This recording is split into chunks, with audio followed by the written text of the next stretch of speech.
خداوند، بر خداوند ما که پدر ما عیسی مسیح است. سپاس بر خداوند ما. او به سبب لطف بی پایان و عظیم خود ما را مولود ساخت و عضو خانواده الهی گرداند و از این رو ما اکنون به امید حیات جاودان زنده ایم، زیرا مسیح نیز پس از مرگ حیات دوباره یافت. عشق به مسیح خداوند زندگی دوباره ای را بر ما عطا کرد، زندگی که پر از عشق و محبت خداوند می باشد و خداوند راه حقیقت و راستی را به ما نشان داد و فرمود راه و راستی و حیات من هستم. خداوند را به خاطر این لطف عظیم و بی‌پایانش شاکریم که ما گدایان را شاهزاده کرد.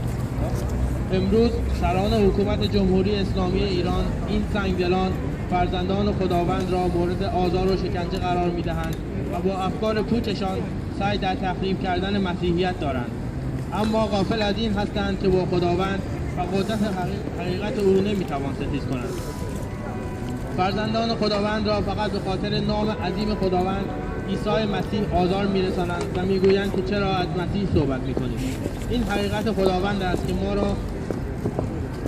از ما خواسته تا آن را به انجام برسانیم. در کتاب مقدس که کلام زنده خداوند است 1500 بار بر ما تأکید فرموده تا بروید و پیام او را به همه قوم‌ها اعلام کنیم و این تکلیف را به انجام برسانیم. پس از هیچ چیزی هراسی نداریم، زیرا زندگی را مسیح تجربه می‌کنیم. با مسیح تجربه می‌کنیم و زندگی را با او دوست داریم.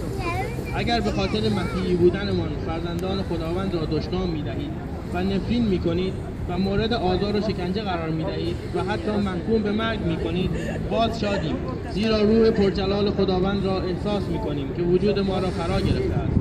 بدانید که اگر ما را به علت مسیحی بودن مورد آزار و شکنجه قرار می‌دهید، هیچگاه شرمگین نخواهیم بود، بلکه افتخار می‌کنیم که نام مسیح بر ما شد. بدانید که فرزندان خداوند غیر از مسیح خداوند زانوی خود را در مقابل شخصی یا قدرتی غیر از خداوند خم نمی‌کنند. حال بدانید روزی نابودی حکومت کثیف شما نزدیک است، زیرا با خالق جهان عیسی مسیح مبارزه می‌کنید و اگر توبه نکنید و به کارهای شرارتبار خود ادامه دهید هلاک خواهید شد، زیرا وعده خداوند همین است. سرنگون با جمهوری ننگی.